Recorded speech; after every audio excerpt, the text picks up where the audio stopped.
से यूरोप के देशों में राष्ट्रवाद आया था। जुलाई 1830 की क्रांति और उसके प्रभाव के बारे में, 1848 की क्रांति के बारे में और इटली देश के एकीकरण के बारे में। मगर इससे पहले हमें ये जानना जरूरी है कि राष्ट्रवाद का मतलब क्या होता है। तो राष्ट्रवाद एक ऐसी भावना है जो कि किसी भी देश के भौगोलिक, सांस्कृतिक या सामाजिक परिवेश में रहने वाले लोगों में एकता पैदा करती है। यूरोप की क्रांति को उभरने में भी 1789 की क्रांति ने बहुत मदद करी। यहाँ तक कि नेपोलियन ने भी बड़ा महत्वपूर्ण योगदान दिया। उसने जर्मनी और इटली के राज्यों को भौगोलिक नाम की परिधि से बाहर करके उसे राजनीतिक रूप प्रदान किया था, जिससे जर्मनी और इटली में एकीकरण की भावना जरूर जागी थी, मगर लोग उसके अत्याचारों से दुखी थे, जिस वजह से वो उसके खिलाफ कदम उठाना चाहते थे। इसी वजह से देश जैसे ब्रिटेन, रूस सबने मिलकर शांति स्थापित करने की कोशिश करी। साथ ही साथ मेटरनिटी व्यवस्था कोशिश कर रहे थे कि पुरातन व्यवस्था की स्थापना हो पाए।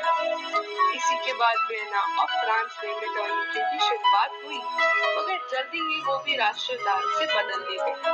फ्रांस में थोड़े समय के लिए लुई 18 को भी राजा बनाया था, मगर उन्होंने फ्रांस की नई दशा को समझा और कोई भी पुराने नियमों को लगाने का कोई प्रयास नहीं। अब हम पढ़ेंगे एक बहुत ही जरूरी क्रांति के बारे में, जिसने यूरोप में राष्ट्रवाद लाने में बहुत जरूरी योगदान दिया, जो कि थी जुलाई 1830 की क्रांति। चार्ल्स दस एक प्रतिक्रियावादी शासक था, जो कि फ्रांस में राष्ट्रता को दबाना चाहता था, जिस वजह से उसने कई तरह की दिक्कतें उत्पन्न करी, जैसे कि पॉलिग्नेक को प्रधानमंत्री बनाकर उसने शक्तिशाली अभिजात्य की स्थापना करना चाहता था, मगर उदारवादियों ने इसे क्रांति के विरोध में एक चुनौती समझी, जिसकी वजह से चार्ल्स दस और उदारवादियों के बीच गलतफहमी पैदा हो गई। इसके जवाब में चार्ल्स दस ने 25 जुलाई 1830 उदारवादियों को जरा दबाने की कोशिश की। इसके बाद क्या, उनके बीच घमासान लड़ाई शुरू हो गई। इसी की वजह से चार्ल्स दस ने फिर अपनी गद्दी त्याग दी और तब से इस लड़ाई को जुलाई 1830 क्रांति कहा जाता है। इस क्रांति का प्रभाव अलग अलग तरीकों से सामने आया। इससे हमें ये पता चला कि देश में राजस्ववादियों का प्रभाव कम हो रहा है। इसके बाद वियना में कांग्रेस को हटाया था। गांधी क्रांति के सिद्धांत को फिर से पढ़ना बदलाया गया था। इस नई लहर से देश में संवैधानिक और राष्ट्रवाद का भी विकास हुआ। हंगरी और पोलैंड में भी आंदोलन शुरू हुए। इन सारी चुनौतियों से ये पता चला कि अब यूरोप के देश किसी भी तरह की परेशानियों में नहीं जुटना चाहते और अपना और अपने देश का पूरा विकास चाहते हैं। चलिए दोस्तों, अब हम अपने अगले विषय के बारे में पढ़ेंगे। कैसे 1848 में भी क्रांति शुरू हो गई। उस समय लुई फिलिप वहाँ का राजा था। वो एक उदारवादी शासक जरूर था, मगर बहुत ही महत्वाकांक्षी। वो किसी भी तरह की सामाजिक और आर्थिक सुधारों के एकदम खिलाफ। याद करके उसे किसी भी तरह की कोई सफलता ही प्राप्त नहीं हो रही और उसके लोग तो बेरोजगारी और भूख में इससे बड़े परेशान थे। इन सबसे परेशान होकर लोगों ने जगह जगह अवरोध लगाने शुरू किए। इस वजह से लुई फिलिप को भी गद्दी से उतरवा दिया। इस क्रांति ने कई देश प्रभावित हुए, जैसे कि फ्रांस, स्पेन और पोलैंड। साथ ही साथ इटली के देश में भी एकीकरण की भावना शुरू हो गई। वैसे तो इटली के देश में काफी अलगाव की भावना थी, मगर इसके बावजूद भी इटली में राष्ट्रवाद का विकास हो रहा था। नेपोलियन ने भी जरूरी योगदान दिया, जैसे कि अपनी यातायात व्यवस्था को सही करना और सारे टैक्स को एक समान रखना जैसी नीतियों से काफी प्रभाव हुआ। इसके बाद तो फिर इटली के दो राज्य, जो कि थे पिएमोंट और सर्डिनिया, दोनों का एकीकरण कर दिया गया था। यहाँ तक कि 1820 में भी संवैधानिक सुधारों के लिए नागरिक आंदोलन शुरू कर दिया। तो बच्चों, इस सबसे हमें ये पता चला कि कैसे सारी अलग अलग घटनाओं, प्रगति और योगदान के बाद ही यूरोप में क्रांति आई, जिसने इस बार यूरोप में राष्ट्रवाद के बारे में नई चीजें सीखी, जैसे कि उन 3 प्रमुख व्यक्तियों के बारे में जिन्होंने इस क्रांति में बहुत जरूरी योगदान दिया था। जानेंगे कि कैसे जर्मनी में एकीकरण हुआ था और बिस्मार्क का योगदान क्या था। इसके साथ साथ हम जानेंगे कि कैसे यूनान के देश में भी राष्ट्रता आई थी और फिर इस पाठ के परिणाम के बारे में जानेंगे। तो इस क्रांति में अलग अलग लोगों ने अपना योगदान दिया था, मगर इसमें सबसे 3 जरूरी लोग थे, मेजेनी, काउंट काबूल और गैरिबोल्डी। मेजेनी एक योग्य सेनापति था जो कि राजनीतिक चीजों के बारे में थोड़ा कम जानता था। इन्होंने एक संस्था जिसका नाम यंग इटली था उसकी भी स्थापना करी थी, जिसने इटली की नई शुरुआत में बहुत जरूरी भाग लिया। फिर इन्होंने यंग यूरोप नामक संस्था भी बनाई, जिससे वो देश में चल रहे आंदोलन का साथ देते थे। वे चाहते थे कि इटली के देश में एकीकरण आए, मगर उस समय मेजेनी को और चार्ल्स के बीच आपसी तनाव चल रहा था, जिसकी वजह से वो इटली में एकीकरण नहीं ला पाए। काउंट काबूल एक राष्ट्रवादी आदमी था जिन्होंने ऑस्ट्रेलिया और इटली के एकीकरण की सबसे बड़ी बात मानी, जिस वजह से उन्होंने फ्रांस के साथ हाथ मिला लिया था ऑस्ट्रेलिया को हराने के लिए। थोड़े ही समय में वो काफी मशहूर हो गए थे। 1853 से 54 के युद्ध के बाद शांति सम्मेलन हुआ जब उन्होंने ऑस्ट्रेलिया के खिलाफ आवाज उठा दी थी। इस वजह से सारे यूरोप देशों का ध्यान इटली पर आ गया था। इन्होंने नेपोलियन III से भी सौदा करा था, जिसके हिसाब से फ्रांस ने पिटमाम को ऑस्ट्रेलिया के खिलाफ सैन्य समर्थन देने का वादा किया, जिसकी वजह से यह तय हुआ कि बदले में नीस और सिवाय, जो कि 2 रियासतें थी, वो भी फ्रांस को दी जाएंगी, क्योंकि उनके हिसाब से उस समय फ्रांस की मदद के बिना इटली का एकीकरण बहुत मुश्किल था।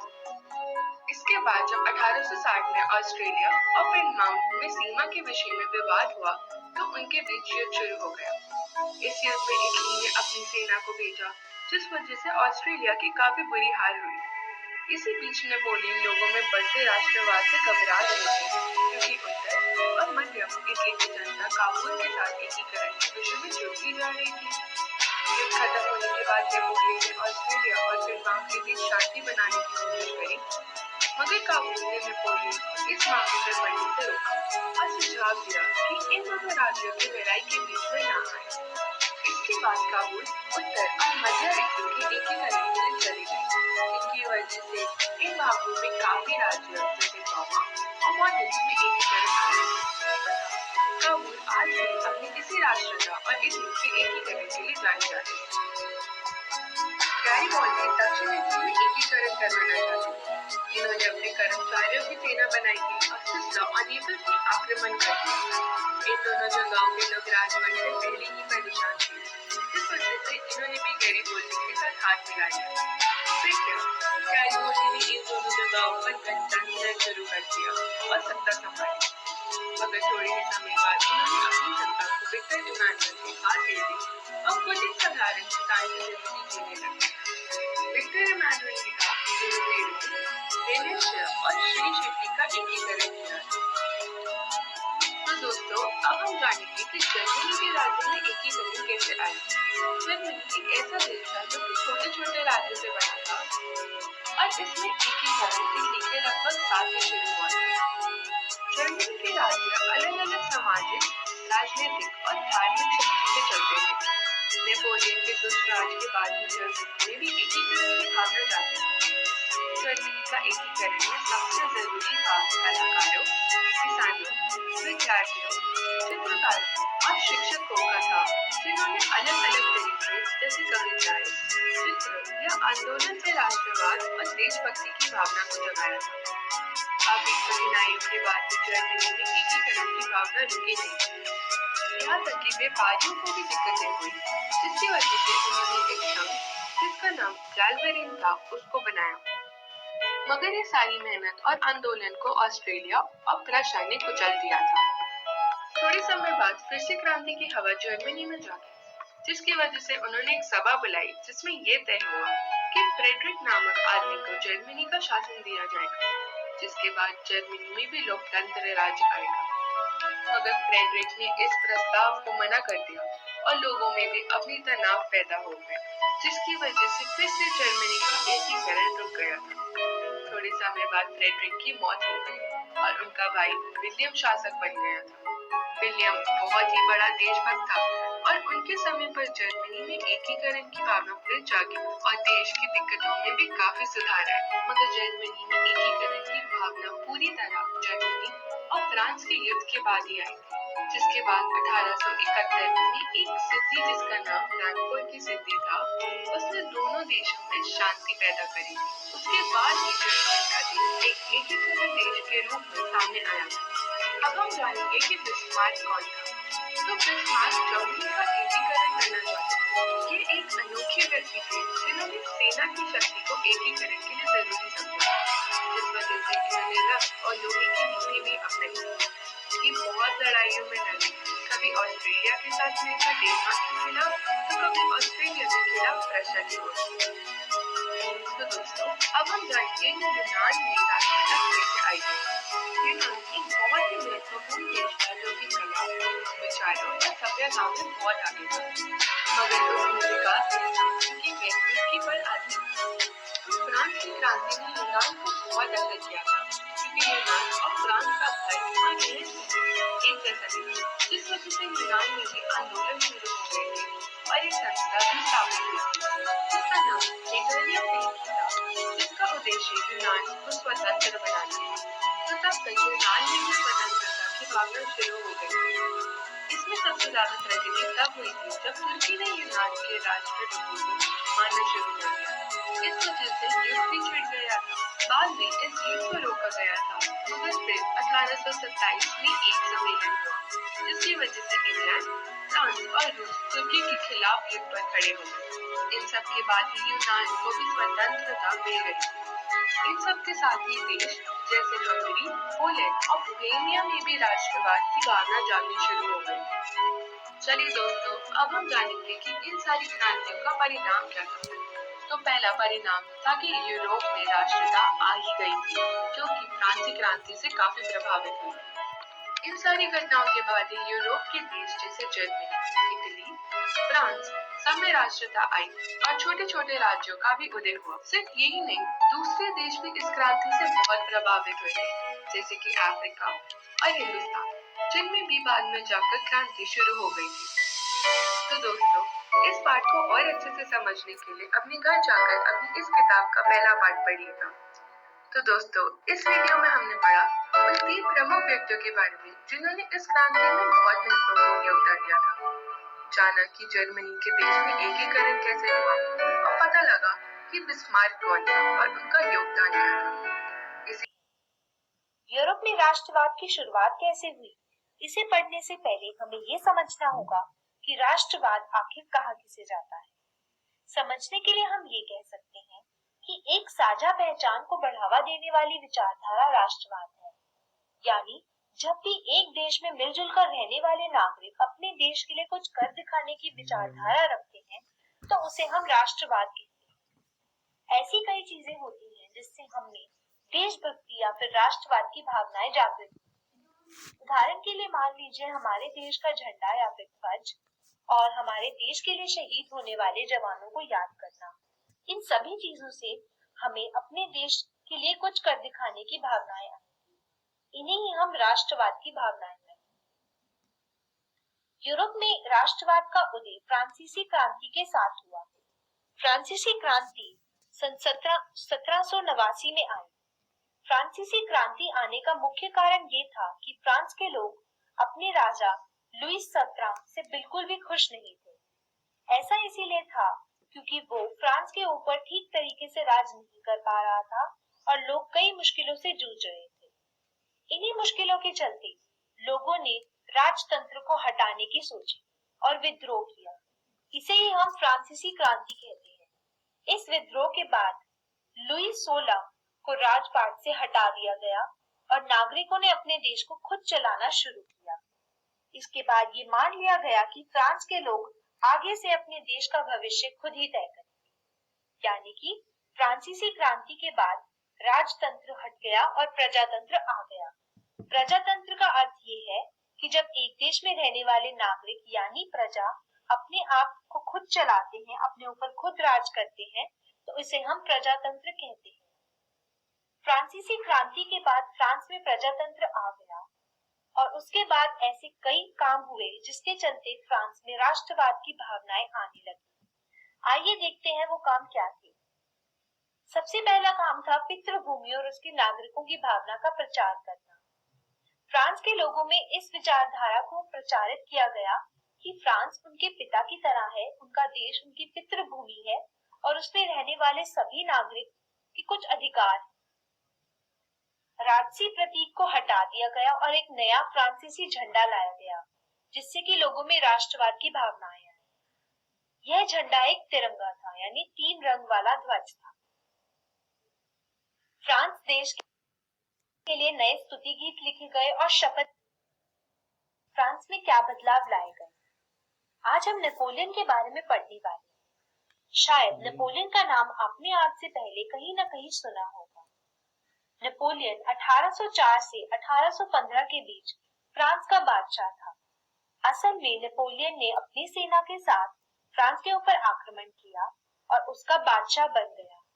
उसने 1804 से 1815 के बीच फ्रांस के ऊपर राज किया।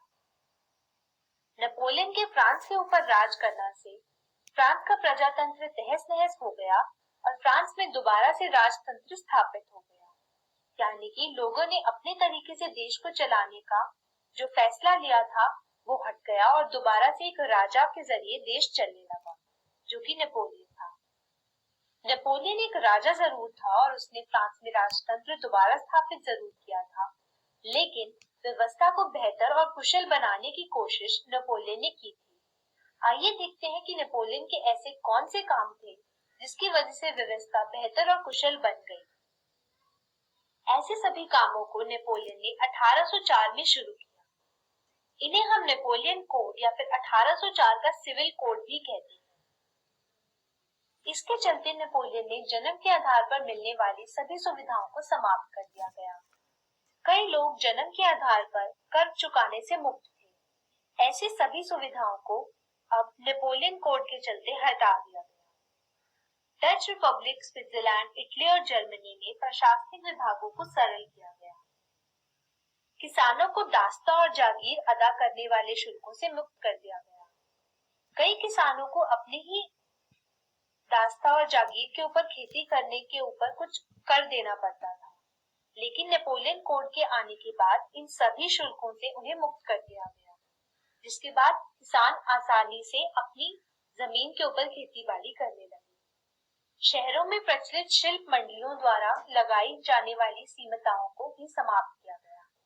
शहरों में एक जगह से दूसरी जगह जाने पर और सामान पहुंचाने पर कई तरीके के शुल्क लगाए जाते थे, लेकिन नेपोलियन कोड के आने की वजह से इन सभी शुल्कों को समाप्त कर दिया गया, जिसके बाद व्यापार अच्छे ढंग से होने लगा। उसके अलावा व्यापार बेहतर तरीके से हो पाए, इसीलिए यातायात और संचार के साधनों में भी सुधार किए गए। आइए एक बार याद करते हैं कि वो कौन से बदलाव थे जो नेपोलियन कोड या फिर 1804 के सिविल कोड में हुए।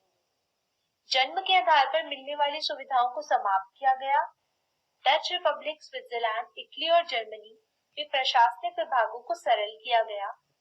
किसानों को दास्ता और जागीर अदा होने वाले शुल्कों से मुक्त कर दिया गया। शहरों में प्रचलित शिल्प मंडियों द्वारा लगाई जाने वाली सीमाओं को समाप्त किया गया। यातायात और संचार के साधनों में भी सुधार किए गए। इन सब के चलते फ्रांस में व्यवस्था बेहतर होने लगी और व्यापार बेहतर ढंग से होने लगा। आइए याद करते हैं कि आज हमने क्या पढ़ा। आज हमने नेपोलियन के बारे में पढ़ा, जो 1804 से 1815 के बीच फ्रांस का बादशाह था। नेपोलियन के आने की वजह से फ्रांस का प्रजातंत्र तहस नहस हो गया और फ्रांस में एक बार फिर से राजतंत्र स्थापित हुआ। लेकिन नेपोलियन के जरिए किए गए कुछ कामों की वजह से व्यवस्था बेहतर हुई। इन सभी कामों को हम नेपोलियन कोड या फिर सिविल कोड 1804 के नाम से जानते हैं। इन कामों में कुछ अच्छे काम थे, कई शुल्कों का हट जाना, यातायात और संचार के जरिए बेहतर हो जाना, या फिर जन्म के आधार पर कई मिलने वाली सुविधाओं का हट जाना। मैं आशा करती हूँ कि आपको सब कुछ अच्छे से समझ आ। यूरोप के देशों में ऐसे कौन से बदलाव आ रहे थे जिसके चलते यूरोप के लोग प्रजातंत्र चाहते थे। हम ये पढ़ेंगे कि राष्ट्रों का उदय किन कारणों की वजह से हुआ था। तो चलिए शुरू करते हैं। इन कारणों को समझने से पहले अब हम ये पढ़ेंगे कि यूरोप में रहने वाले लोग किन दो वर्गों में विभाजित थे। यूरोप में रहने वाला पहला वर्ग था अभिजात वर्ग। इस वर्ग के लोग काफी अमीर हुआ करते। अमीर होने के साथ साथ ये प्रभावशाली। उसके अलावा ये फ्रेंच बोला करते थे और संख्या की दृष्टि से छोटे। अभिजात वर्ग के लोग यूरोप के ऐसे लोग थे जो अमीर थे और प्रभावशाली थे। ऐसा इसलिए था क्योंकि इनके पास जमीनें हुआ करती थी और इन्हें कर देने से मुक्ति मिली थी। यानी कि इन्हें किसी भी तरीके का कर नहीं देना पड़ता था। ये संख्या की दृष्टि से काफी छोटे थे, लेकिन ये बेहद प्रभावशाली थे। लेकिन अब इन यूरोप के राष्ट्रों में एक नए वर्ग का उदय हुआ, जो था मध्यम वर्ग। ये अभिजात वर्ग जितने अमीर नहीं थे, लेकिन ये गरीब भी नहीं। ये मध्यम में आते थे, जिन्हें हम मिडिल क्लास कहते हैं। इनमें उद्योगपति, व्यवसायी और व्यापारी लोग आते थे। इसी वर्ग ने राष्ट्र की एकता को भावना का सबूत दिया, यानी कि वो मध्यम वर्ग ही था जिसने यूरोप के देशों में राष्ट्रवाद की भावनाओं को रूप प्रदान किया। ऐसा इसीलिए था क्योंकि मध्यम वर्ग के लोग ये चाहते थे कि अभिजात वर्ग के लोगों को भी कर चुकाने पड़े, यानी कि जन्म के प्रभाव पर किसी को भी कोई भी सुविधाएं प्रदान ना हो और एक देश में रहने वाले सभी नागरिक एक बराबर होकर रहे और उनके पास जो अधिकार है वो बिल्कुल सामान्य हो। इसीलिए जो ये नया वर्ग था, मध्यम वर्ग, यही आगे चलकर एक नए राष्ट्र को बनाने का रूप देने लगा था। इसके अलावा मत अधिकार यानी कि वोट देने का अधिकार भी एक मुख्य कारण था जिसकी वजह से नए राष्ट्र बने। जैकोबिन क्लबों के द्वारा हर वयस्क पुरुष को मताधिकार दिए गए। यूरोप में फ्रांसीसी क्रांति के बाद जो क्लब शुरू किए गए, जिनका नाम था जैकोबिन क्लब, उसके जरिए हर वयस्क पुरुष यानी कि कोई भी पुरुष जो काम कर रहा है उसे मताधिकार प्रदान किया गया, यानी कि वोट देने का अधिकार, मत करने का अधिकार दिया गया। लेकिन नेपोलियन के शासन में महिलाओं को नाबालिगों का दर्जा दिया गया। उन्हें वोट करने की यानी मत देने की बिल्कुल भी आजादी नहीं थी। महिलाओं और संपत्तिहीन पुरुषों को मत अधिकार के लिए संघर्ष करना पड़ा। यानी अभी भी एक देश में रहने वाले सभी नागरिकों को अपने देश के बारे में कोई भी फैसला करने की आजादी नहीं थी, क्योंकि मत करने का अधिकार केवल उन पुरुषों के पास था जिनके पास कोई जमीन हुआ करती थी। संपत्तिहीन पुरुष और महिलाएं आज भी मत नहीं कर पा रही थी, जिसके चलते अभी भी लड़ाई जारी थी। आइए याद करते हैं कि आज हमने क्या पढ़ा। आज हमने पढ़ा कि यूरोप में राष्ट्रवाद की शुरुआत होने के दो मुख्य कारण थे। मध्यम वर्ग का उदय होना, ये ऐसा वर्ग था जो ये चाहता था कि एक देश में रहने वाले सभी नागरिकों के पास सामान्य अधिकार हो और अभिजात वर्ग को जो सुविधाएं जन्म के आधार पर मिल रही हैं वो ना। उसी तरह मत अधिकार भी एक मुख्य कारण था जिसके चलते राष्ट्रवाद शुरू हुआ। यूरोप में रहने वाले हर एक नागरिक के पास मत अधिकार नहीं था, यानी वोट देने का अधिकार नहीं था। उसके अलावा महिलाओं को और संपत्तिहीन पुरुषों को मत देने का अधिकार नहीं था, जिससे कि वो अपने देश के बारे में कोई भी फैसला ले सके। ये दो कारण थे जिसके चलते लोगों में राष्ट्रवाद की भावनाएं पैदा। दो नए हिस्सों के बारे में पढ़ने वाले हैं। पहला है रूढ़िवाद और दूसरा है वियना संधि। इनके बारे में पढ़ने से पहले मैं आपको बताना चाहूंगी कि ये दोनों ही हिस्से इस पाठ के बहुत महत्वपूर्ण हिस्से हैं। सबसे पहला हिस्सा है रूढ़िवाद। रूढ़िवाद का अर्थ होता है वो विचारधारा जो समय से पहले यानी कि भूतकाल में जिस तरह से चीजें हुआ करती थी उन्हें दोबारा वैसे ही स्थापित करने की कोशिश करती है।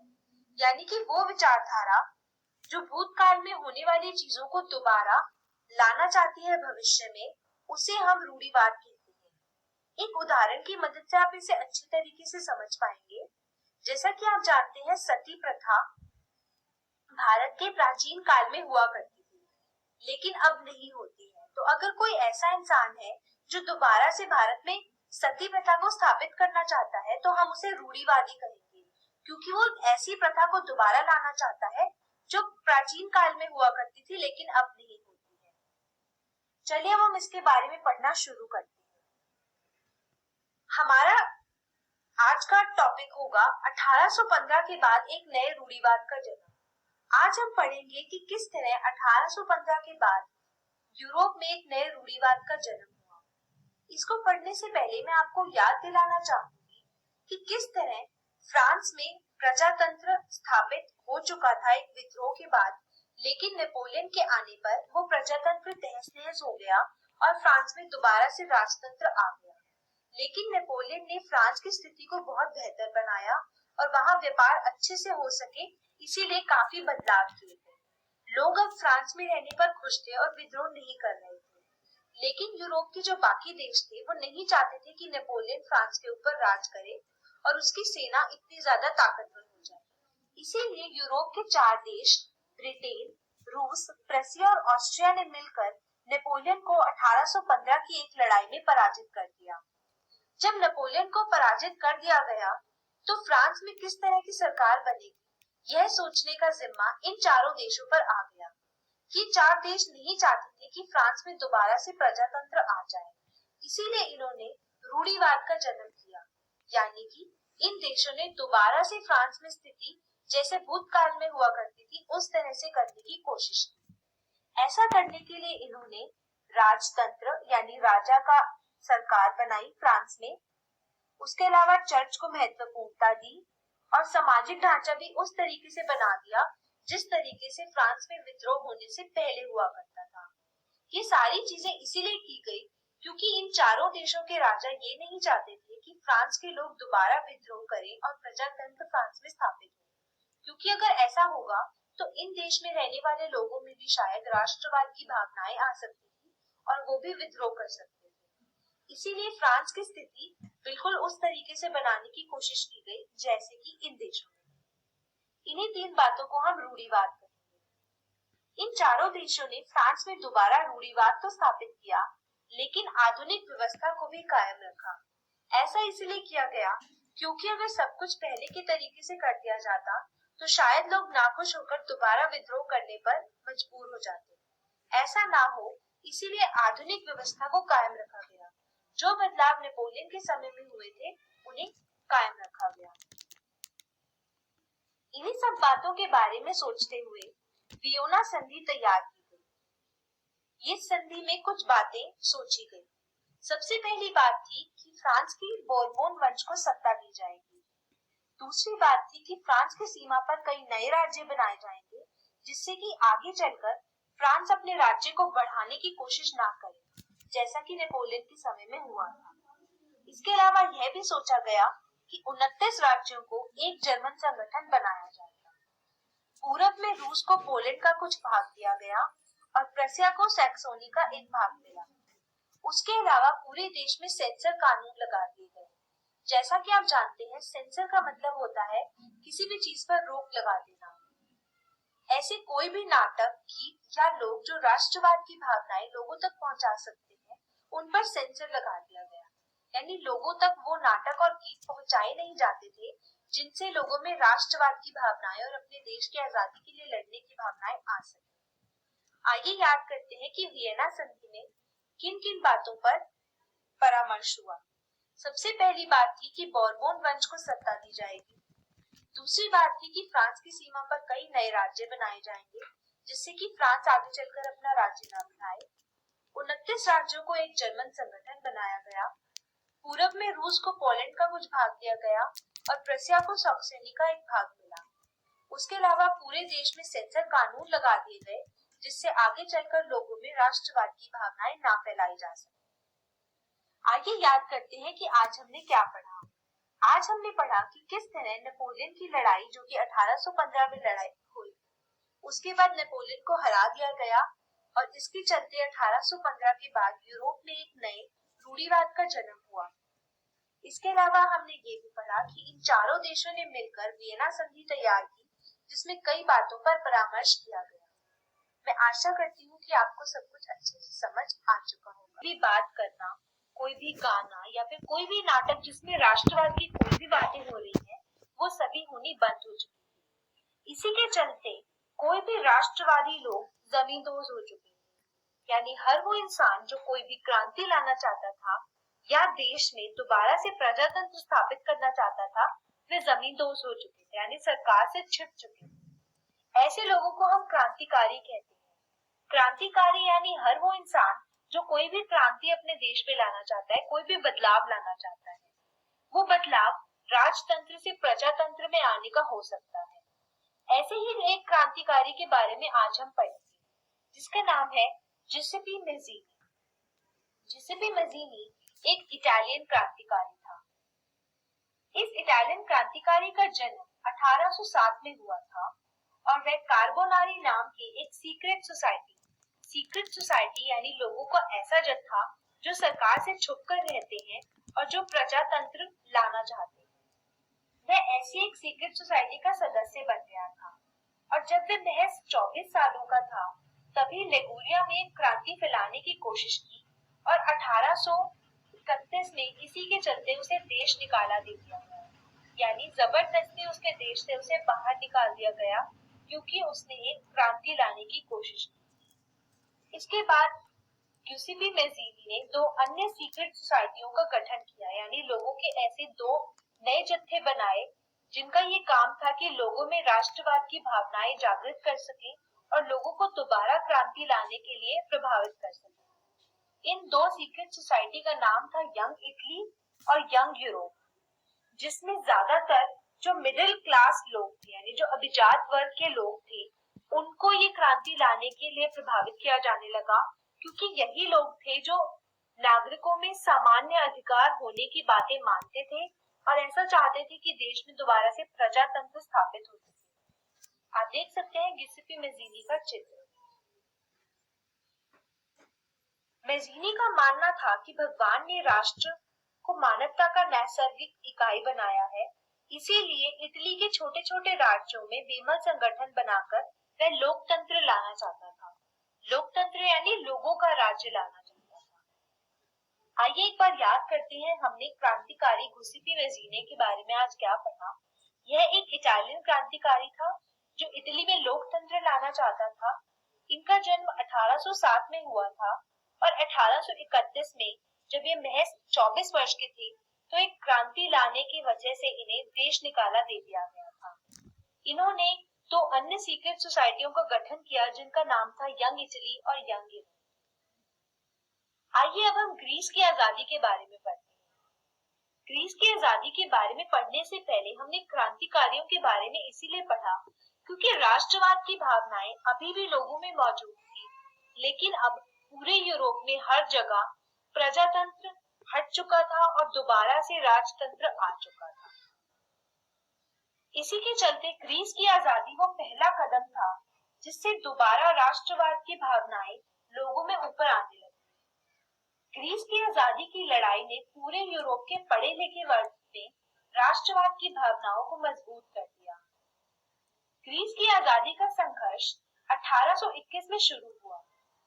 ग्रीस के राष्ट्रवादियों को ग्रीस में ऐसे लोगों से भारी समर्थन मिला जो कि पश्चिमी यूरोप के लोग थे, जो ग्रीस की संस्कृति का सम्मान करते थे, या फिर जो लोग मुस्लिम साम्राज्य का विरोध करते थे, क्योंकि ग्रीस में ऑटोमन एम्पायर जो कि एक मुस्लिम एम्पायर है, उनका राज था। इसी के चलते 1832 में कॉन्स्टेंटिनोपल की एक लड़ाई लड़ी गई ग्रीस में, जिसके चलते ग्रीस की जीत हुई और 1832 में कॉन्स्टेंटिनोपल की एक ट्रीटी जो कि एक संधि होती है उसे बनाया गया और ग्रीस को एक स्वतंत्र राज्य घोषित कर दिया गया। ग्रीस उस समय ऑटोमन साम्राज्य का हिस्सा हुआ करता था, लेकिन 1831 में कॉन्स्टेंटिनोपल की लड़ाई के बाद जो ट्रीटी साइन की गई, यानी जो कदम उठाए गए, उसके बाद ग्रीस एक स्वतंत्र देश बन गया। इस लड़ाई ने यूरोप में दोबारा से राष्ट्रवाद की भावनाओं को जागृत किया, क्योंकि ग्रीस एक ऐसा देश था जो मुस्लिम साम्राज्य के अंतर्गत आता था। लेकिन जब ग्रीस की आजादी की लड़ाई लड़ी गई, तो दोबारा से अपने देश के लिए कुछ करने की, अपने देश के लिए मर मिटने की भावनाएं दोबारा से लोगों में जागृत होने लगी। इसीलिए ग्रीस की आजादी एक बहुत महत्वपूर्ण आजादी की लड़ाई थी। आइए याद करते हैं कि आज हमने क्या पढ़ा। आज हमने क्रांतिकारियों के बारे में पढ़ा जो चुपचाप अभी भी लोगों में राष्ट्रवाद की भावनाएं फैलाने की कोशिश कर रहे थे। ऐसे ही एक क्रांतिकारी थे गिउसेप्पे मैज़ीनी, जो कि एक इटालियन क्रांतिकारी थे। इसके बाद हमने ग्रीस की लड़ाई के बारे में पढ़ा, जिसमें ग्रीस एक मुस्लिम साम्राज्य से हटकर एक स्वतंत्र देश बना। ग्रीस की लड़ाई लड़ने में यूरोप के कई लोगों ने ग्रीस का साथ दिया और इसके चलते उन लोगों में दोबारा से राष्ट्रवाद की भावनाएं जागृत होने लगी। मैं आशा करती हूँ आपको इन दोनों बातों के बारे में सब कुछ अच्छे से समझ आ चुका होगा। धन्यवाद। आज हम दो नए अंश पढ़ने वाले हैं इस पाठ के। एक का नाम है भुखमरी, कठिनाइयां और लोगों का विरोध, और दूसरे का नाम है उग्रवादियों की क्रांति। तो चलिए शुरू करते हैं। सबसे पहले जो अंश हम पढ़ेंगे उसका नाम है भुखमरी, कठिनाइयां और लोगों का विरोध। इसे बेहतर समझने के लिए आप इसे एक कहानी की तरह से सुनिए। कहानी है 1830 के दशक की। 1830 के दशक में यूरोप आर्थिक तंगी से जूझ रहा था। यह दशक यूरोप के लिए बहुत कठिन दशक था। ऐसा इसीलिए था क्योंकि 1830 के दशक में जनसंख्या में बढ़ोतरी हुई। जनसंख्या में बढ़ोतरी होने के साथ बेरोजगारों में इजाफा हुआ। कहने का अर्थ ये है कि यूरोप में रहने वाले लोगों की संख्या निरंतर बढ़ती चली जा रही थी, लेकिन लोग बेरोजगार थे। लोगों के पास करने को कुछ काम नहीं था, इसीलिए उनके पास आर्थिक तंगी होने लगी। इसी के चलते लोग बहुत सारी मुश्किलों से जूझने लगे और रोजगार की तलाश में शहरों की तरफ आने लगे। ज्यादा से ज्यादा लोग गांव से शहरों की तरफ आने लगे, जहां पर उनके पास रहने के लिए ठीक घर नहीं थे और उन्हें झुग्गी झोपड़ियों में रहना पड़ा। शहरों में आने के बावजूद लोगों को रोजगार नहीं प्राप्त हुआ और लोग अभी भी तंगी से जूझ रहे थे। हालत इतनी बुरी हो गई कि लोग बेरोजगारी के चलते भुखमरी के आसार पर आने लगे। इन सब चीजों से 18 साल तक जूझने के बाद सन 1848 में पेरिस के लोग सड़कों पर उतर आए। इसका एक चित्र आप देख भी पा रहे हैं। लोग अपनी जिंदगी से इतने तंग आ चुके थे कि लोगों ने सरकार के विरुद्ध विद्रोह करने का सोचा और सड़कों पर उतर आए। विद्रोह बहुत जबरदस्त हुआ। ऐसा इसीलिए हुआ क्योंकि लोग अब परेशान हो चुके थे। यूरोप की सरकार उनकी मदद करने के लिए कुछ भी नहीं कर पा रही थी और लोग भुखमरी के आसार पर आ चुके थे। इन हालातों को बदलने के लिए एक बहुत बड़ा विद्रोह फ्रांस में हुआ। ये विद्रोह इतना जबरदस्त था कि फ्रांस के राजा लुई फिलिप को वहां से पलायन करना पड़ा, यानी कि फ्रांस को छोड़ के जाना पड़ा।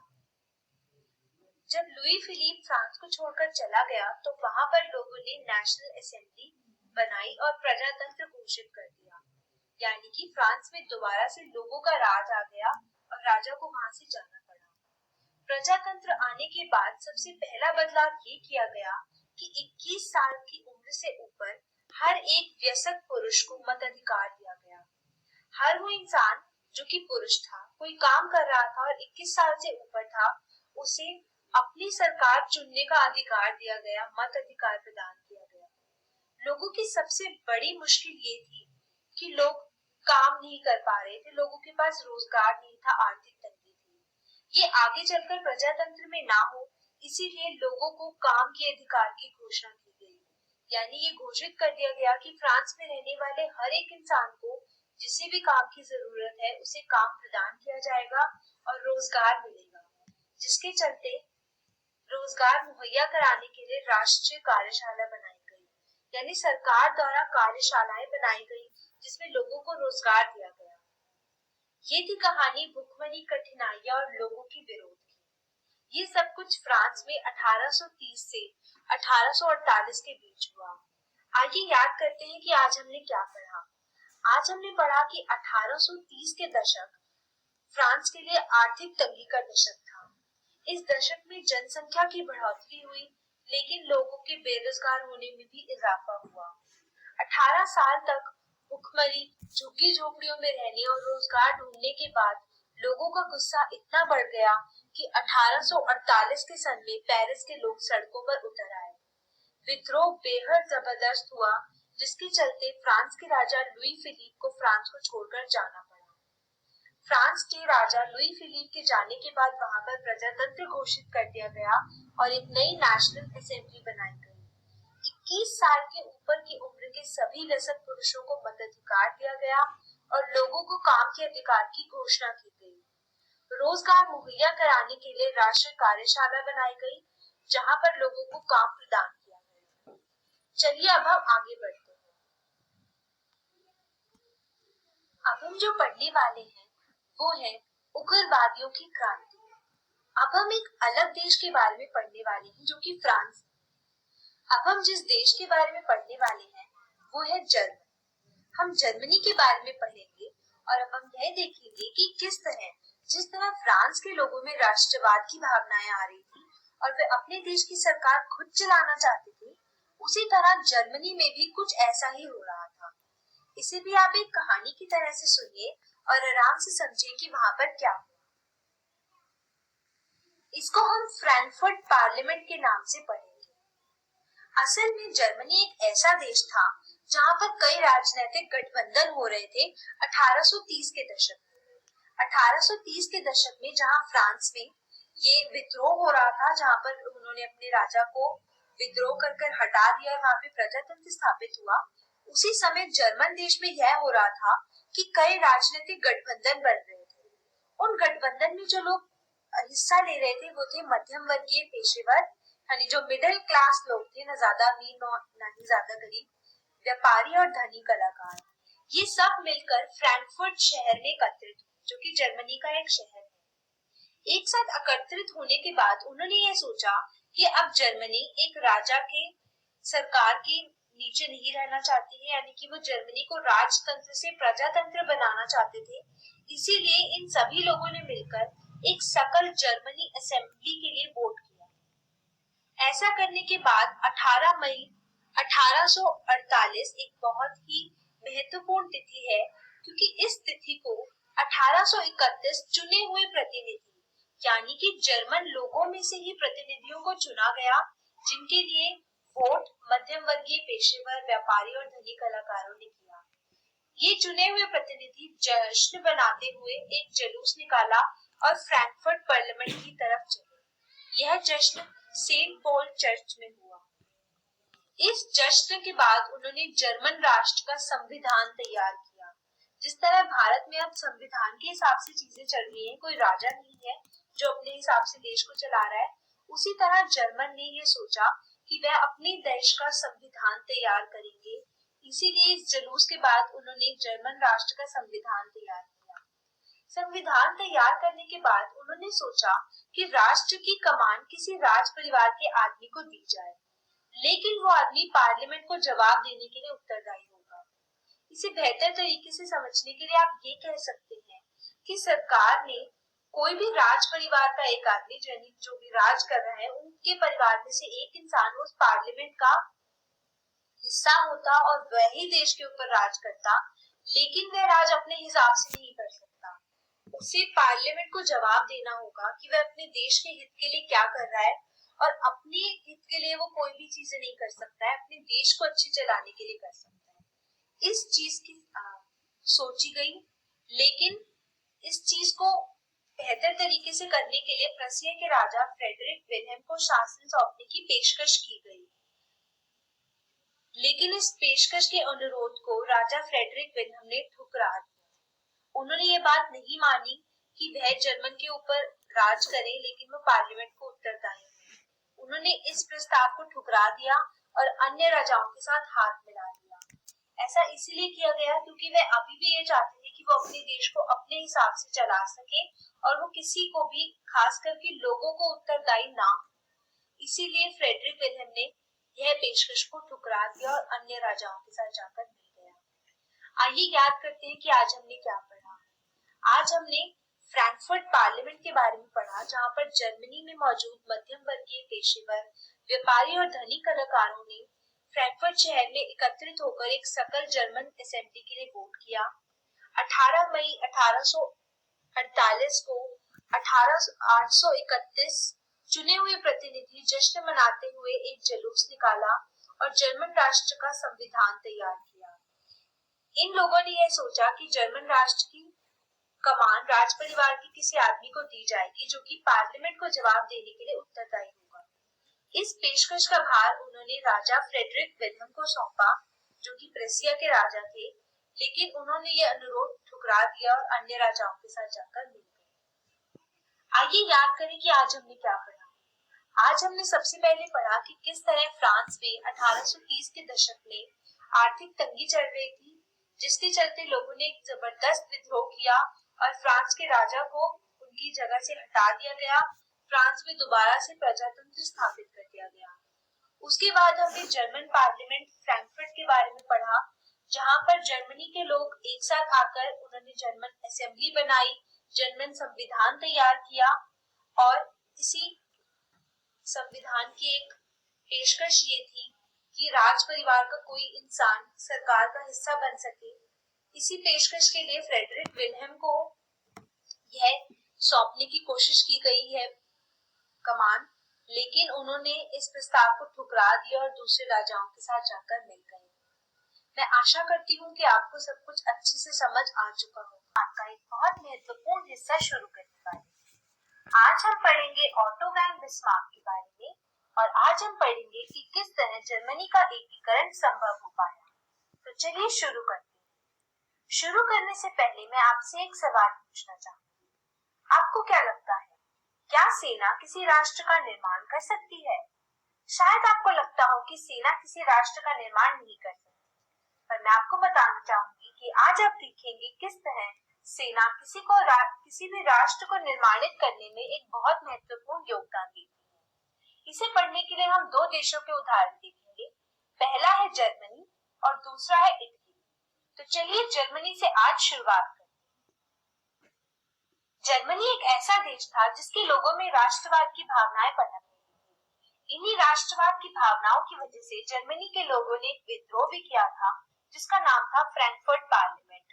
इस विद्रोह में जर्मनी के लोगों ने अपने राष्ट्र में एक संविधान को स्थापित करने की कोशिश की, लेकिन वहां के राजा की सहमति न होने की वजह से इस विद्रोह को कुचल दिया गया।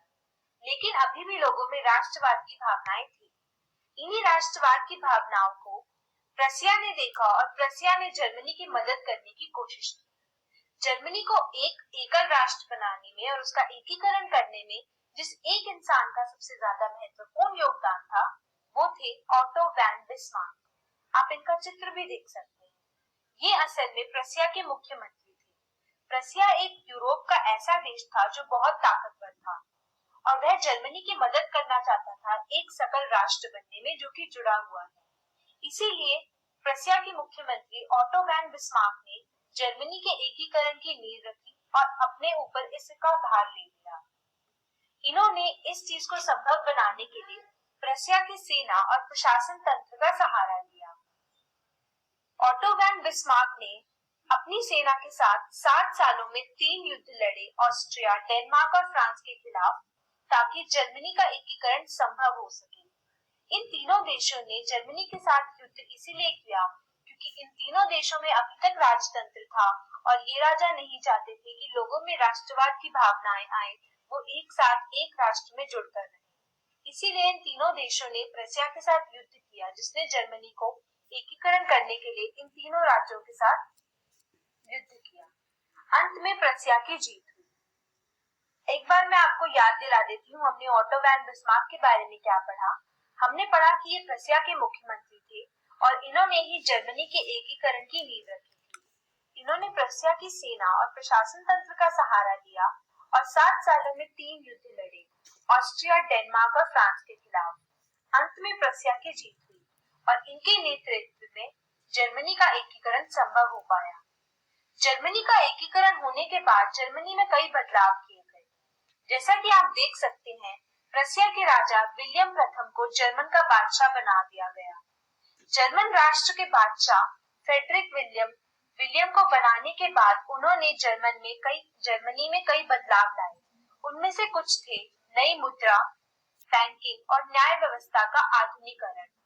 ये लोग नहीं चाहते थे कि जर्मनी में लोग अभी भी परेशान हों और उनको किसी भी तरह की दिक्कत आए व्यापार करने में। इसीलिए व्यापार अच्छे ढंग से हो सके और लोगों को दोबारा विद्रोह करने पर मजबूर ना हो, इसीलिए जर्मनी के नए राजा विलियम ने न्याय मुद्रा, बैंकिंग और न्याय व्यवस्था को आधुनिक कर दिया। उसके अलावा प्रसिया के कायदे कानून जर्मनी के लिए आदर्श का काम करते रहे। जो कि प्रसिया के मुख्यमंत्री थे, उन्होंने जर्मनी का एकीकरण करने में खास योगदान दिया। उन्होंने 3 देशों के साथ युद्ध लड़े और अंत में विजयी हुए। विजयी होने के बाद प्रसिया के राजा विलियम प्रथम को जर्मन का बादशाह बना दिया गया।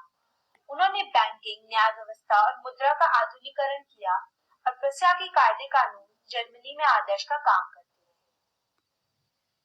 आइए याद करते हैं कि आज हमने क्या पढ़ा। आज हमने ऑटो वैन बिस्मार्क के बारे में पढ़ा। उसके अलावा हमने ये भी पढ़ा कि जर्मनी का एकीकरण किस तरह संभव हो पाया और जर्मनी का एकीकरण होने के बाद जर्मनी के राष्ट्र में क्या बदलाव लाए गए। मैं आशा करती हूँ आपको सब कुछ अच्छे से समझ आ चुका होगा। इस तरह इटली का एकीकरण संभव हो पाया। अभी तक हम ये पढ़ चुके हैं कि किस तरह जर्मनी, जो कि एक और यूरोपियन राष्ट्र है, उसका एकीकरण हुआ था। आज हम उसी तरह पढ़ेंगे कि किस तरह इटली का एकीकरण हो पाया। तो चलिए शुरू करते हैं। इटली का एकीकरण किस तरह हुआ, इसे पढ़ने से पहले हमें यह समझना होगा कि इटली को एकीकरण की आवश्यकता क्यों थी। इटली को एकीकरण की आवश्यकता इसीलिए थी क्योंकि इटली 7 प्रांतों में बटा हुआ था। सर्दिनिया पिडमोंट इटली का एक प्रांत था जिसपे इटालियन राज परिवार का नियंत्रण था। इटली के उत्तरी भाग में ऑस्ट्रिया के हैब्सबर्ग साम्राज्य का राज था। उसी तरह इटली के मध्य भाग पोप के नियंत्रण में आता था और दक्षिणी भाग स्पेन के बोर्बोन राजाओं के। इसी वजह से इटालियन भाषा का कोई स्वरूप नहीं था। हर एक प्रांत में इटालियन भाषा को अलग ढंग से बोला जाता था और कोई एक स्वरूप जो राष्ट्र के सभी लोग बोले, ऐसा नहीं था। एक बार याद करते हैं, इटली 7 प्रांतों में बटा हुआ था। पहला प्रांत सर्दिनिया पिडमोंट, इसमें इटालियन राज परिवार का राज था। उत्तरी भाग में ऑस्ट्रिया के हैब्सबर्ग साम्राज्य का नियंत्रण था। मध्य भाग पोप के नियंत्रण में था और दक्षिणी भाग स्पेन के बोर्बोन राजाओं के। आप देख सकते हैं एक देश को कितने अलग अलग भागों में बांटा गया है और हर एक भाग पे कोई अलग इंसान राज कर रहा है। किसी पे कोई राज परिवार है, किसी में पोप है, किसी में स्पेन के राजा हैं। इसी वजह से लोगों में एकजुट होकर एक देश में रहने की कोई भावना नहीं थी। लोगों में राष्ट्रवाद की भावनाएं नहीं थी। इनमें भाषा का एक स्वरूप नहीं था। लोग बटे हुए थे अलग अलग प्रांतों में। इसीलिए इटालियन जो क्रांतिकारी थे, जो इटली से, उन्हें लगा कि लोगों में राष्ट्रवाद तभी आएगा जब लोगों को ये पता चलेगा कि वो एक देश के निवासी हैं और वो एकजुट होकर एक देश में रहेंगे। इसीलिए इटली का एकीकरण करना, यानी कि अलग अलग प्रांतों को हटाकर एक देश बनाना बहुत ज्यादा महत्वपूर्ण था। आइए देखते हैं ये कैसे संभव हो पाया। इटली का एकीकरण संभव हो पाया एक इटालियन क्रांतिकारी की वजह से, जिनका नाम था गिसेपी मजीनी। गिसेपी मजीनी के बारे में हम पहले भी पढ़ चुके हैं। ये एक इटालियन क्रांतिकारी थे जिन्होंने 1830 में समग्र इटालियन राज्य की योजना बनाई। इसीलिए इन्होंने मुख्यमंत्री कैवर से अगुवाई की थी कि उन्हें इटालियन एकीकरण की नींव रखनी चाहिए और इसकी शुरुआत करनी चाहिए। इटालियन क्रांतिकारी ने जब मुख्यमंत्री कैवर से अगुवाई की तो इटली का एकीकरण करने के लिए उन्होंने फ्रांस के एक कूटनीतिक गठबंधन किया गया और 1859 में ऑस्ट्रिया की सेना को हरा दिया गया। आप जानते हैं कि इटली का एक प्रांत ऑस्ट्रिया के नियंत्रण में था। 1859 में ऑस्ट्रिया की सेना को हरा दिया गया और इस तरह वो प्रांत इटली के राष्ट्र में जुड़ गया। उस लड़ाई में सेना के जवानों के अलावा कई सशस्त्र सैनिकों ने भी भाग लिया था, यानी कि सेना के अलावा लोग भी बहुत मन से इस लड़ाई में भाग ले रहे थे और उनकी अगुवाई गिसेपी गैरिबाल्डी कर रहे थे, जिनका चित्र आप देख सकते हैं। गिसेपी गैरिबाल्डी भी इटली में रहने वाले एक क्रांतिकारी थे जो चाहते थे कि इटली एकजुट होकर एक राष्ट्र में बदल जाए। इसीलिए इन्होंने इटली में रहने वाले लोगों से ये प्रार्थना की कि वो भी लड़ाई में हिस्सा लें ताकि इटली का राष्ट्र एकजुट होकर रह सके। 1860 में उन्होंने स्थानीय किसानों का समर्थन जीता और स्पेनिश शासकों को हरा दिया। जैसा कि आप जानते हैं, इटली के एक प्रांत में स्पेन के बोर्बोन राजाओं का नियंत्रण था। इसी तरह 1860 में स्थानीय किसानों का समर्थन लिया गया जो उस प्रांत के आसपास रहते थे उन्हें बताया गया कि किस तरह इटली को एक राष्ट्र बनाने में उन्हें अपना योगदान देना चाहिए और वहां फिर स्पेनिश शासकों को हरा दिया गया और इस तरह से इटली का एकीकरण संभव हो पाया। आप देख सकते हैं कि इटली का एकीकरण को संभव कर पाने में जितना योगदान सीना का था उतना ही योगदान इटली में रहने वाले क्रांतिकारियों का था, जिन्हें हम देशभक्त भी कह सकते हैं, जो एक देश बनाना चाहते थे। उसके अलावा इटली में रहने वाले जो लोग थे, जैसे कि किसान या फिर जो व्यापारी थे, उन्होंने भी इस लड़ाई में बहुत बढ़ चढ़ कर हिस्सा लिया, जिसकी वजह से इटली का एकीकरण हो पाया। ऐसा इसलिए हो पाया क्योंकि लोगों में राष्ट्रवाद की भावना थी और वो अपने देश के लिए कुछ करना चाहते। एक बार याद करते हैं कि आज हमने क्या पढ़ा। आज हमने पढ़ा कि इटली का एकीकरण क्यों जरूरी था। ऐसा इसलिए था क्योंकि इटली अलग अलग 7 प्रांतों में बटा हुआ था और हर एक प्रांत पर कोई अलग राजा अपना नियंत्रण रखता था। इसीलिए इटली को एकजुट करना और एक राष्ट्र में तब्दील करना बहुत जरूरी था। इटली के एकीकरण की नींव गिउसेप्पे मैज़ीनी नाम के क्रांतिकारी ने रखी। उसके बाद मुख्यमंत्री कैवर ने इसकी अगुवाई की और लोगों की मदद से अलग अलग प्रांतों के जो राजा थे उन्हें हराया गया और अंत में इटली एक एकीकरण होकर एक राष्ट्र उभर कर सामने आया। मैं आशा करती हूँ कि आपको सब कुछ अच्छे से समझ आ चुका होगा। भारत का उदय है और आज हम पढ़ेंगे ब्रिटेन में राष्ट्रवाद के बारे में और बालकन में संकट के बारे में। ये दोनों ही अंश इस पाठ के बेहद महत्वपूर्ण अंश हैं, इसीलिए आप इन्हें ध्यान से सुनें। शुरू करने से पहले मैं आपको याद दिलाना चाहूंगी कि अभी तक हम ये पढ़ चुके हैं कि यूरोप के कई देश जैसे फ्रांस, इटली, जर्मनी, ये सभी देश अपने देश के एकीकरण के लिए लड़ रहे थे। इनमें रहने वाले लोगों में राष्ट्रवाद की भावनाएं थी। लोग एकजुट होकर एक देश में रहना चाहते थे, जहां पर वे अपनी मर्जी से सरकार चलाना चाहते थे, ताकि उनके साथ कोई भी अन्याय न हो। लेकिन अब हम जिन 2 देशों के बारे में पढ़ने वाले हैं, उनका जो हाल था वो इन सब देशों से कुछ भिन्न था। आइए देखते हैं कैसे। सबसे पहले हम बात करेंगे ब्रिटेन में राष्ट्रवाद की, कि ब्रिटेन में राष्ट्रवाद किस तरह पनपा। ब्रिटेन की कहानी कुछ अजीबोगरीब है। ब्रिटेन में राष्ट्र का निर्माण किसी अचानक से हुई क्रांति के कारण नहीं हुआ, लेकिन यह लंबी और सतत चलने वाली प्रक्रिया के कारण हुआ। 18वीं सदी से पहले ब्रिटिश देश के नाम से कोई चीज हुआ ही नहीं करती। ब्रिटिश द्वीप विभिन्न नस्लों के हिसाब से बटे हुए थे, जो थे इंग्लिश, वेल्श, स्कॉटिश और आयरिश। औद्योगिकरण के कारण इंग्लैंड की आर्थिक शक्ति के रूप में उभर आ रहा था। साथ ही साथ हर नस्ली ग्रुप की अपनी अलग सांस्कृतिक और राजनीतिक परंपरा थी। इंग्लिश राष्ट्र धीरे धीरे धन, संपदा, महत्व और ताकत में बढ़ रहे थे। औद्योगिकरण के कारण इंग्लैंड की आर्थिक शक्ति का रूप बदल रहा था।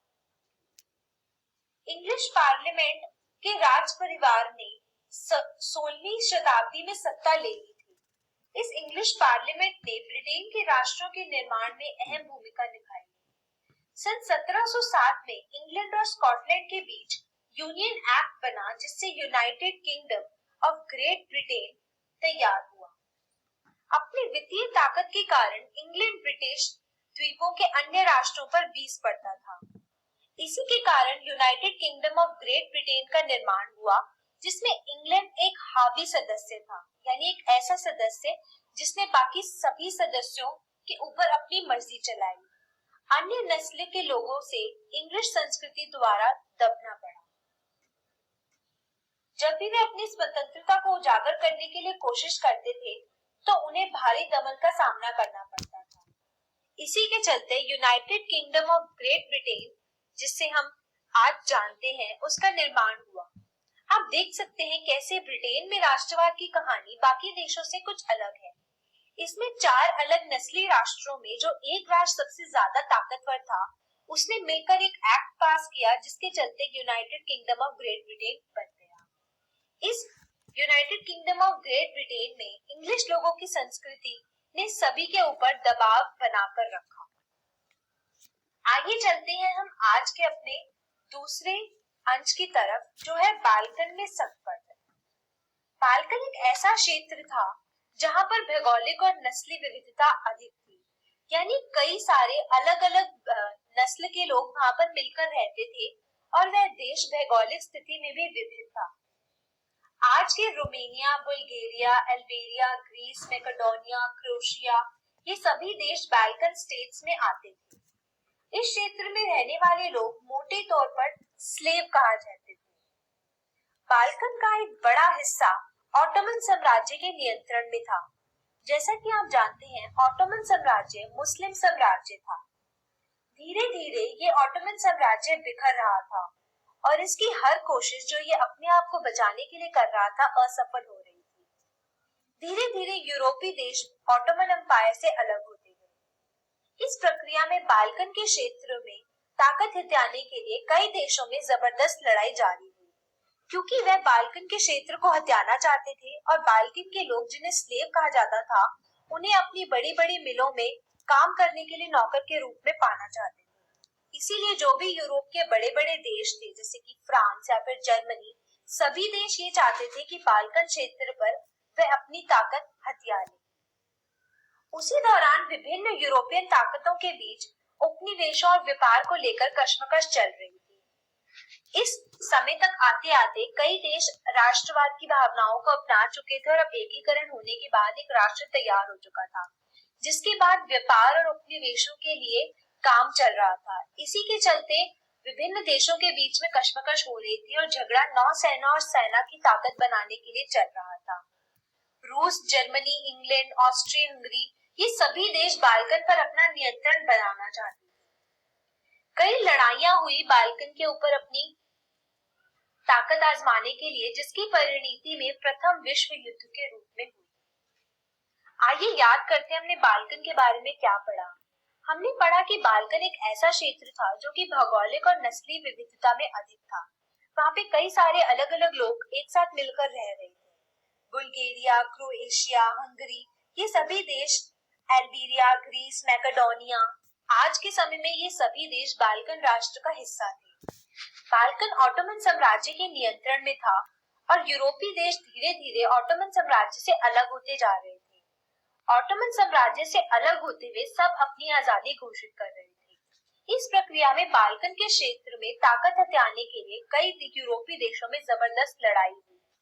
ऐसा इसीलिए हुआ क्योंकि उसी दौरान विभिन्न यूरोपियन ताकतों के बीच उपनिवेशों और व्यापार को लेकर कशमकश चल रही थी। झगड़ा नौसेना और सेना की ताकत बनाने के लिए जारी था। रूस, Germany, England, Austria, Hungary Balkan पर नियंत्रण चाहती थी। सभी देश बाल्कन के ऊपर नियंत्रण चाहते थे, इसीलिए कई लड़ाइयां हुई, जिसकी परिणति में प्रथम विश्व युद्ध हुआ। आइए याद करते हैं हमने क्या पढ़ा। आज हमने ब्रिटेन के बारे में पढ़ा, जिसमें राष्ट्र बनने का कुछ अलग ही कहानी थी। वहां पर 4 नस्लीय राष्ट्रों में जो एक राष्ट्र सबसे ज्यादा ताकतवर था, जो कि था इंग्लैंड, उसने मिलकर सब राष्ट्रों को जोड़ दिया और एक नया राष्ट्र बनाया, जिसे यूनाइटेड नेशंस ऑफ इंग्लैंड कहा गया। उसके अलावा हमने बाल्कन के बारे में भी पढ़ा, जो कि एक ऐसा राष्ट्र था जिसके ऊपर सभी लोग अपनी ताकत आजमाना चाहते थे और उसे अपने नियंत्रण में लेना चाहते थे। यह राज्य पहले ऑटोमन साम्राज्य के अंतर्गत आता था और जब ये उससे अलग हो गया तो इसके ऊपर अपनी ताकत जमाने के लिए सभी यूरोपीय देश आपस में लड़ने लगे, जिसके चलते प्रथम विश्व युद्ध लड़ा गया। मैं आशा करती हूँ ये दोनों अंश आपको अच्छे से समझ आ चुका है। आज हम इस पाठ के कुछ महत्वपूर्ण सवाल देखेंगे जो परीक्षा में अक्सर पूछे जाते हैं। परीक्षा में बेहतर अंक लाने के लिए आप इन सभी सवालों को अच्छे से सुने और इनके जवाब याद कर खुद लिखने की कोशिश भी करें। तो चलिए शुरू करते हैं। इस पाठ का सबसे पहला महत्वपूर्ण सवाल है, निम्नलिखित पर टिप्पणी करें। अब मैं आपसे कुछ सवाल दिखाऊंगी जिसके ऊपर आपको परीक्षा में अक्सर टिप्पणी लिखने को पूछी जा सकती है। पहला है गिसेपी मजीनी। अगर आपको याद हो तो गिसेपी मजीनी के बारे में मैं विस्तार से आपको पाठ पढ़ाते समय समझा चुकी हूँ। ये एक बहुत महत्वपूर्ण सवाल है जो अक्सर परीक्षा में पूछा जाता है। आइए देखते हैं इसका उत्तर क्या होगा। गिसेपी मजीनी एक इतालवी क्रांतिकारी थे। उनका जन्म 1807 में हुआ था। वो कार्बोनेरी के सीक्रेट सोसाइटी का सदस्य बन गए थे। जब वे 24 वर्ष के थे तभी उनको 1931 लेगुरिया में क्रांति की कोशिश के आरोप में देश निकाला दे दिया गया था। उसके बाद उन्होंने दो और गुप्त सोसाइटी की स्थापना की, पहले मार्सियाई में यंग इटली के नाम से और फिर बाद में बोर्न में यंग यूरोप के नाम से। मैजीनी का मानना था कि यह भगवान की मर्जी थी कि राष्ट्र ही मनुष्यों की प्राकृतिक इकाई हो, इसलिए इटली के छोटे छोटे राज्यों के पैबंद की बजाय एक एकत्रित गणराज्य बनाना जरूरी था। मैजीनी का अनुसरण करते हुए जर्मनी, स्विट्जरलैंड और पोलैंड में कई गुप्त संगठन बनाए गए। रूढ़िवादी लोग मैजीनी से डरते थे। आइए याद करते हैं कि गिउसेप्पे मैजीनी के बारे में हमें क्या बातें याद करनी जरूरी है। यह एक इतालवी क्रांतिकारी थे जिनका जन्म 1807 में हुआ था। वे कार्बोनेरी के सीक्रेट सोसाइटी के सदस्य बने थे। जब वे 24 वर्ष के थे तभी उन्हें 1931 लेगुरिया में क्रांति की कोशिश के आरोप में देश निकाला दे दिया गया था। उसके बाद उन्होंने दो और गुप्त सोसाइटी की स्थापना की, पहले मार्सियाई में यंग इटली के नाम से और फिर बाद में बने बर्न में यंग यूरोप के नाम से।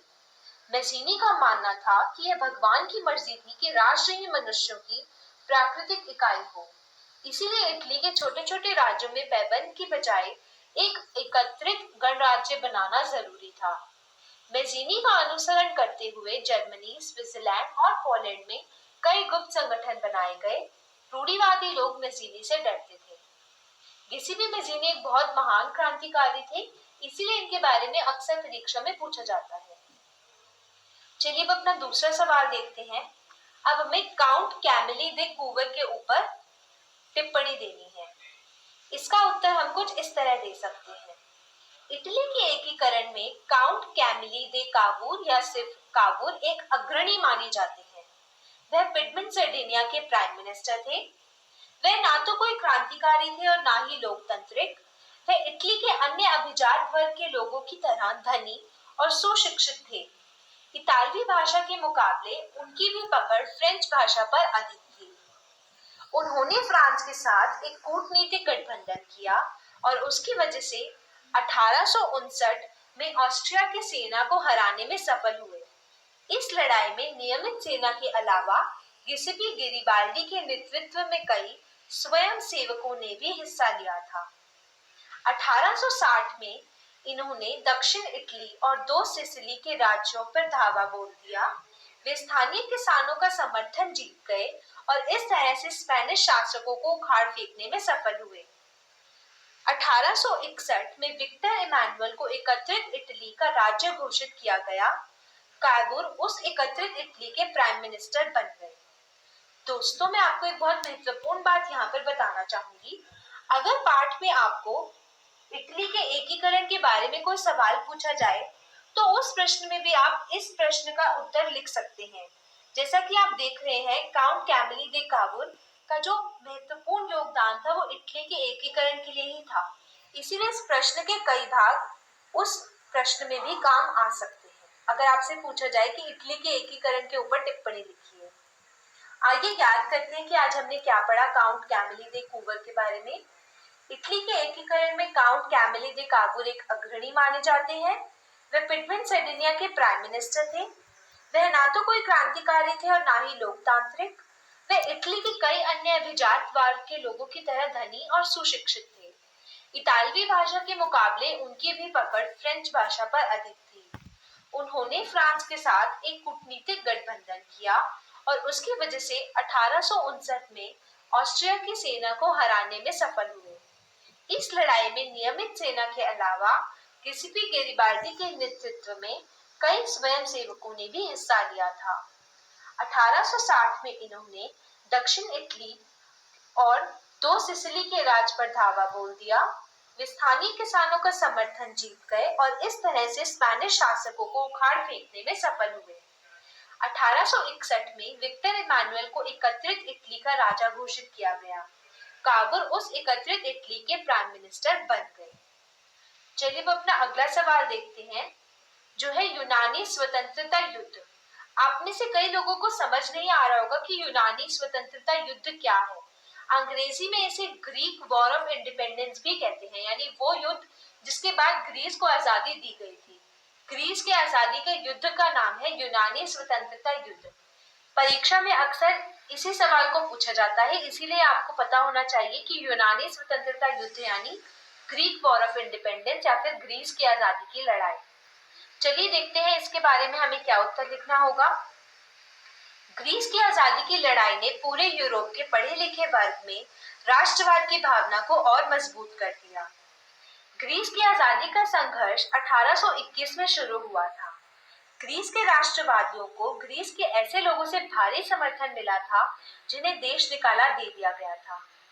इसके अलावा उन्हें पश्चिमी यूरोप के अधिकांश लोगों से भी समर्थन मिला जो प्राचीन ग्रीक संस्कृति का सम्मान करते थे। मुस्लिम साम्राज्य के विरोध करने वाले इस संघर्ष का समर्थन बढ़ाने के लिए कवियों और कलाकारों ने भी जन भावना को इसके पक्ष में लाने की भरपूर कोशिश की। ग्रीस उस समय एक ऑटोमन साम्राज्य का हिस्सा हुआ करता था।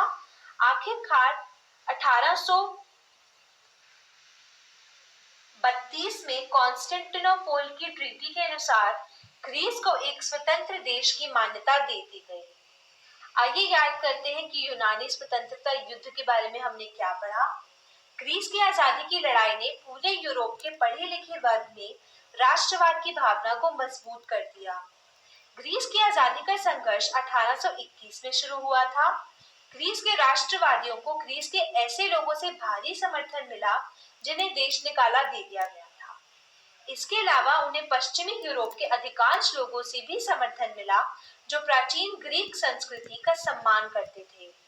मुस्लिम साम्राज्य का विरोध करने वाले इस संघर्ष का समर्थन बढ़ाने के लिए कवियों और कलाकारों ने भी जन भावना को इसके पक्ष में लाने की भरपूर कोशिश की। ग्रीस उस समय ऑटोमन साम्राज्य का हिस्सा हुआ करता था।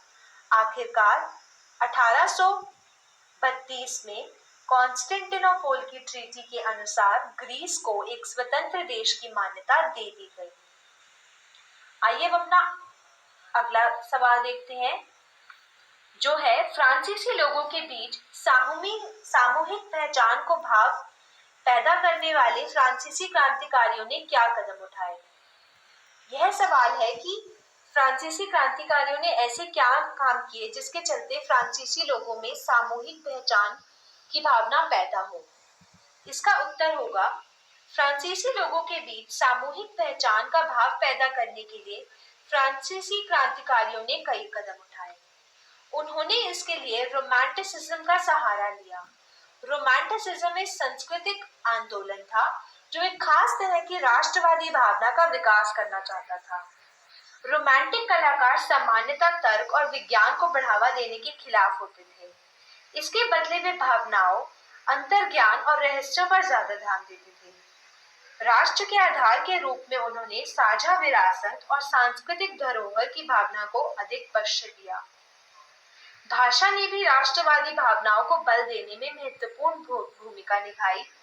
पूरे फ्रांस में फ्रेंच भाषा को मुख्य भाषा की तरह बढ़ावा दिया गया ताकि लोगों में एक राष्ट्र की भावना पनप सके। पोलैंड में रूसी आधिपत्य के खिलाफ विरोध के लिए पोलिश भाषा का इस्तेमाल किया गया था। आइए इस प्रश्न को याद करते हैं दोबारा से। फ्रांसीसी लोगों के बीच सामूहिक पहचान का भाव पैदा करने के लिए फ्रांसीसी क्रांतिकारियों ने क्या कदम उठाए। इसका उत्तर होगा फ्रांसीसी लोगों के बीच सामूहिक पहचान का भाव पैदा करने के लिए फ्रांसीसी क्रांतिकारियों ने कई कदम उठाए। उन्होंने इसके लिए रोमांटिसिज्म का सहारा लिया। रोमांटिसिज्म एक सांस्कृतिक आंदोलन था जो एक खास तरह की राष्ट्रवादी भावना का विकास करना चाहता था। रोमांटिक कलाकार सामान्यतः तर्क और विज्ञान को बढ़ावा देने के खिलाफ होते थे। इसके बदले वे भावनाओं, अंतर्ज्ञान और रहस्यों पर ज्यादा ध्यान देते थे। राष्ट्र के आधार के रूप में उन्होंने साझा विरासत और सांस्कृतिक धरोहर की भावना को अधिक पक्ष दिया। भाषा ने भी राष्ट्रवादी भावनाओं को बल देने में महत्वपूर्ण भूमिका निभाई। पूरे फ्रांस में फ्रेंच भाषा को मुख्य भाषा की तरह बढ़ावा दिया गया ताकि लोगों में एक नए राष्ट्र की भावना पनप सके। पोलैंड में रूसी आधिपत्य के खिलाफ विरोध के लिए पोलिश भाषा का इस्तेमाल किया गया। चलिए अब इस वीडियो के आखिरी सवाल की तरफ चलते हैं जो कि एक बहुत महत्वपूर्ण सवाल है, अक्सर परीक्षा में पूछा जाता है। ये है मैरियन और जर्मेनिया कौन थे। जिस तरह उन्हें किया गया उसका क्या महत्व था? आइए देखते हैं इसका उत्तर क्या होगा। इसका उत्तर होगा कि फ्रेंच राष्ट्र को मैरियन का नाम दिया गया, जिसे एक स्त्री के रूप में चित्रित किया गया। इसी तरह से जर्मनी की मातृभूमि को जर्मेनिया का नाम दिया गया। आपको इसका उत्तर बेहतर तरीके से समझ आए इसके लिए मैं आपको एक उदाहरण देती हूँ। जिस तरह हम भारत अपने देश को भारत माता के रूप से कई बार चित्रित करते हैं। उन्होंने सफेद साड़ी पहनी होती है और उनके हाथ में ध्वज होता है। ये इसीलिए किया जाता है ताकि लोगों में एक राष्ट्र होने की भावना आए। अगर लोग ये मान लेंगे कि राष्ट्र उनकी माँ की तरह है, भारत माता की तरह है, तो वे अपने देश के लिए कुछ कर गुजरने की भावना उनमें आ जाएगी। इसी तरह फ्रेंच राष्ट्र को मैरियन का नाम दिया गया, जिसे भारत माता की ही तरह एक स्त्री के रूप में चित्रित किया गया। इस तरह से जर्मनी की मातृभूमि को जर्मेनिया का नाम दिया गया। उसके चरित्र को उदारवाद और गणतंत्र पर आधारित किया गया, जिसमें लाल टोपी, तिरंगा झंडा और कलगी थी। सार्वजनिक चौराहों पर उनकी मूर्तियां लगाई गई और सिक्कों और टिकटों पर उनकी तस्वीरें छापी गई ताकि लोग उससे पहचान बना लें। जर्मेनिया बलूत के पत्तों का मुकुट पहनती थी। जर्मनी में बलूत के शौर्य को निशानी माना जाता था। आइए इस प्रश्न को एक बार फिर से याद करते हैं। मैरियन और जर्मनी कौन थे? जिस तरह उन्हें किया गया उसका क्या महत्व था? फ्रेंच भाषा को मैरियन का नाम दिया गया, जिसे एक स्त्री के रूप में चित्रित किया गया। इसी तरह से जर्मनी की मातृभूमि को जर्मेनिया का नाम दिया गया। उसके चित्रित को उदारवाद और गणतंत्र पर आधारित किया गया, जिसमें लाल टोपी, तिरंगा झंडा और कलगी थी। सार्वजनिक चौराहों पर उनकी मूर्तियां लगाई गई और सिक्कों और टिकटों पर उनकी तस्वीरें छापी गई ताकि लोग उससे पहचान बना लें। जर्मेनिया बलूत के पत्तों का एक मुकुट पहनती थी। जर्मनी में बलूत को शौर्य की निशानी माना जाता था। दोस्तों, मैं आशा करती हूँ ये सभी महत्वपूर्ण प्रश्न आप अच्छे से समझ चुके हैं।